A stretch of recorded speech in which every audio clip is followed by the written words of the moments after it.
कितनी तुम निश्चैन से सो गई है।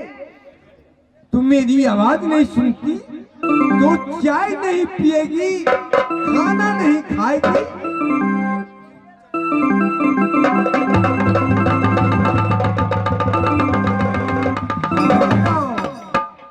मैं क्या देख रही हूँ?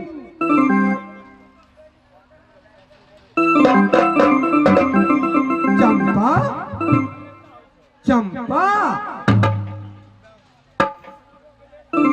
तुम नहीं सुनती? मेरी आवाज तुम्हारे कान में नहीं जा रही?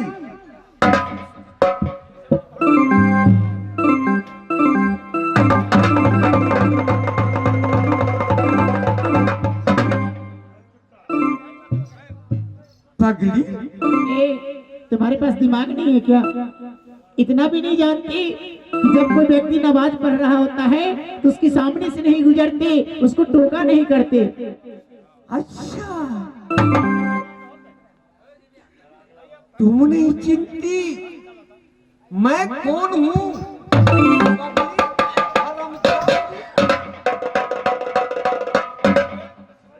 देख देख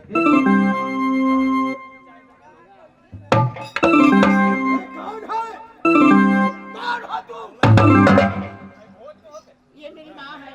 माँ है, नमाज पढ़ने के टाइम में आकर यहाँ काय करने लगी है। पागल फनी मुझे नहीं दिखाना। रे जाओ या बबुआ या पने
बदन में भीग गई है, नफाक होकर मेरे बदन को नफाक कर दी है।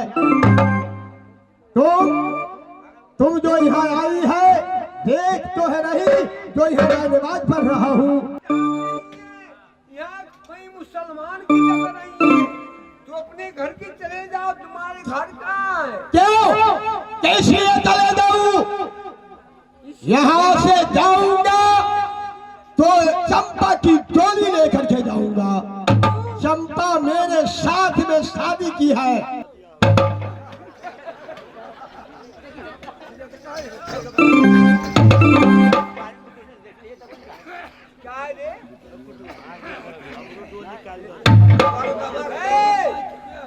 क्या है माँ?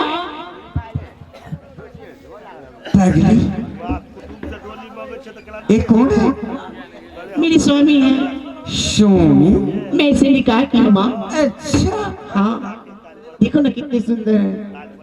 अभी तुम्हें खैरियत अच्छा है, इन्हें निकाल करके भगा दो, न तो याद रख लड़की मैं क्या करूंगी। तुम्हारे भाई जी क्या करेगा, तुम्हारे बाबूजी क्या करेगा, तुम नहीं सोचती? मुझे किसी की परवाह नहीं है। चाहे जो हो जाए लेकिन मैं इनका साथ नहीं छोड़ूंगा। ए पगली सुन,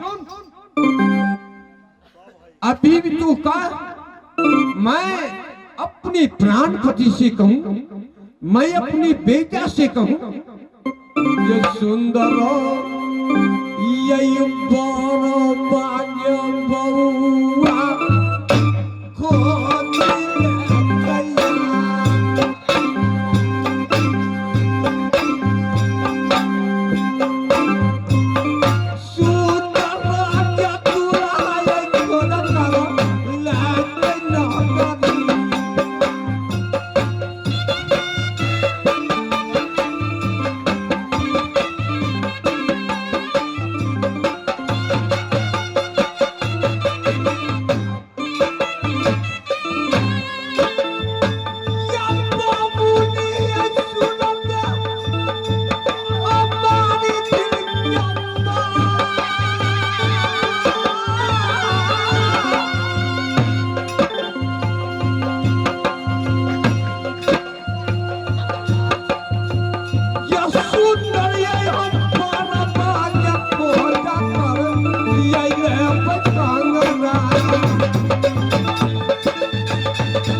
कोट कांगर, बेटा कहा वह कांगर सिंह का, नाम हमारा नैन सिंह लागे।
आज बनारस से चलकर की एक मुस्लिम अपने घर में घुस गए, मगर चंपा उसे अपना लिया है बेटा, मगर मेरी पसंद की बात नहीं। मैंने उससे बोला तो देख ले मेरे नतीजा क्या क्या है। यमुने राधा सोया बबुआ ओए चले अब नहीं बाबा साले तोरे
कि मुसलमान एक हो करके ये हिंदू के घर में रुक गया है। नहीं, कभी नहीं, ऐसा नहीं होने देगा। अगर एक मुस्लिम हो करके तुम्हारी बदन पर कोरा चापी लगा दिया,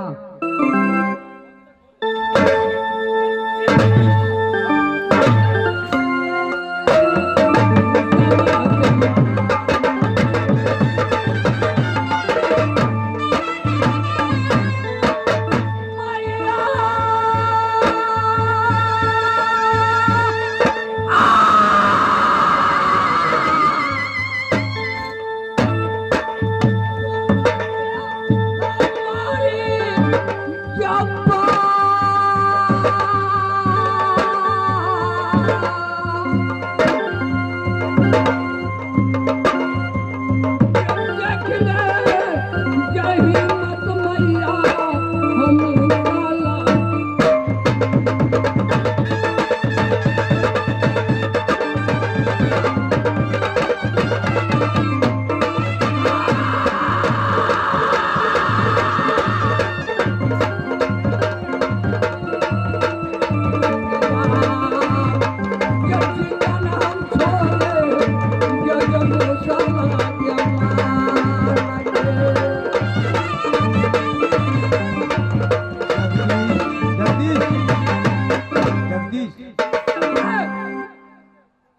नैन सिंह का अगर देगा उठ गया रैन छट लगे, एक मुसलमान कौन बतावे, हजारों मुसलमान कमाए।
तुम ये बताएगी कि बहन के घर में मुसलमान भूखा वो है कि चला गया है? ये है बेटा।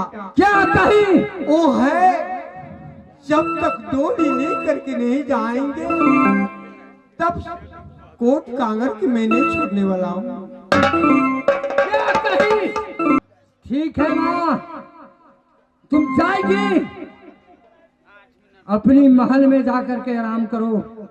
मैं जा रहा हूँ बहन चंपा की महल में, कि जहाँ बहन उस जगह ये केस बढ़ जाएगा। सारा हाल बहन चंपा सुनूंगा, अगर नहीं बताया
नैन सिंह कहाँ जा रहा है कि जहाँ बहन चंपा सोई होगी उसी महल में जा रहा है। हेलो, यही महल बहन चंपा रहती है। बहन चंपा जरा केवाड़ के खोलेगी, बहन चंपा जरा केवाड़ के खोलेगी बाहर।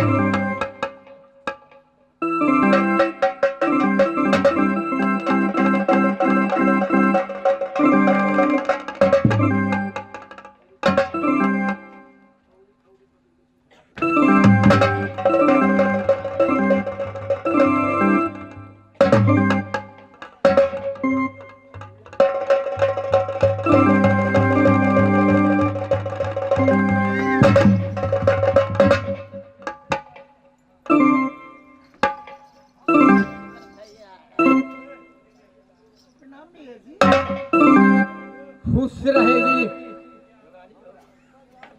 बहन ये बताएगी महल में चुट्टा जो रखी है वो हिंदू है कि मुसलमान है? चुट्टा अगर सही नहीं बताया समझ रखो मेरा ही नाम नारायण सिंह है। मैंने ऐसा क्या किया है जो आप मुझ में गुस्सा हो रहा है? क्या तुमने जो करा और जो किया ये पगड़ी जे गिराया बहन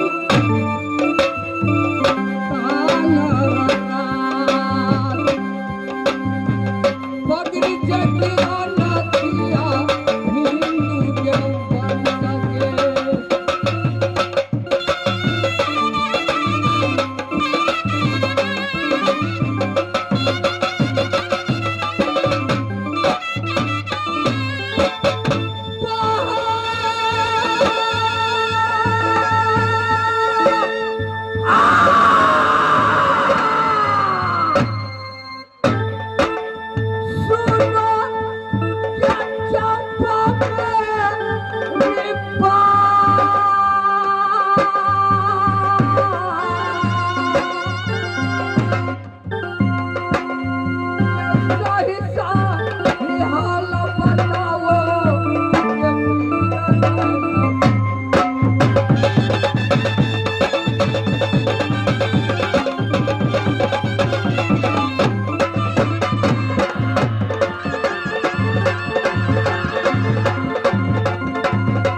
हाँ भैया जी, मैं आपसे झूठ क्यों बोलूं?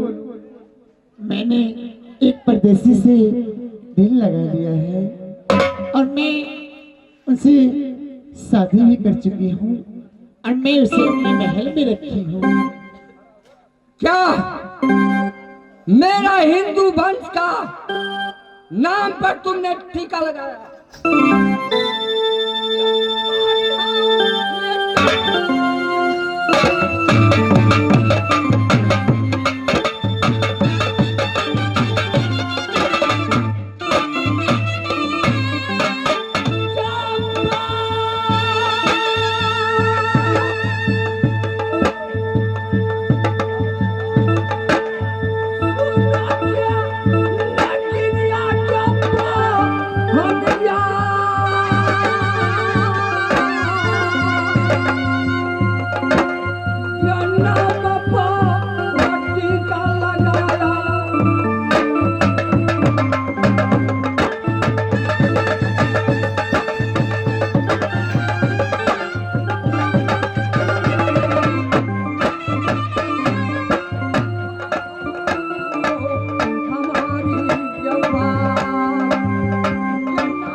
की बहन गया रजा तो बराबर तो ना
जाति पाति भेदभाव छोड़ दो।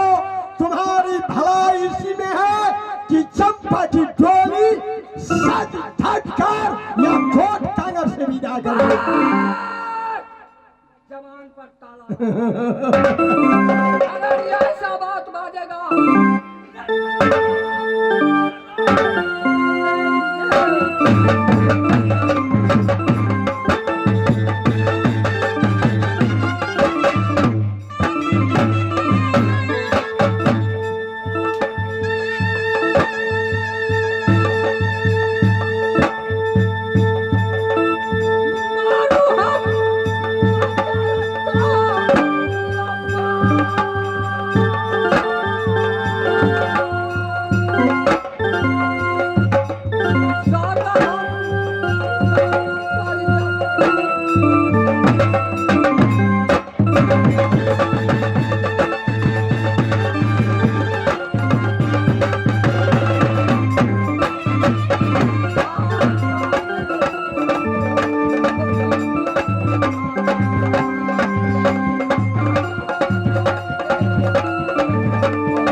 वही होगा रब्बी गाना या प्यादाया।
तो ठीक है, मैं तैयार हूँ।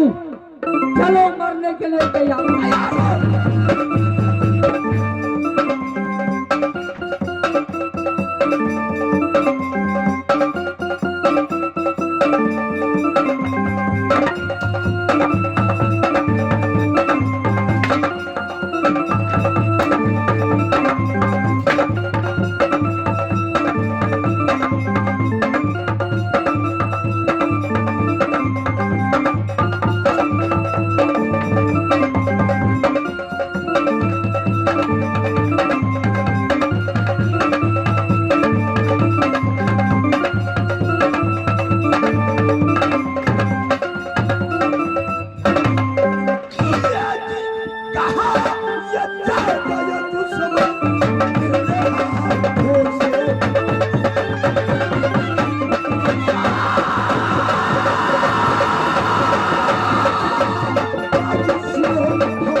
बकरी को चप्पट करने में दर्द नहीं आता है।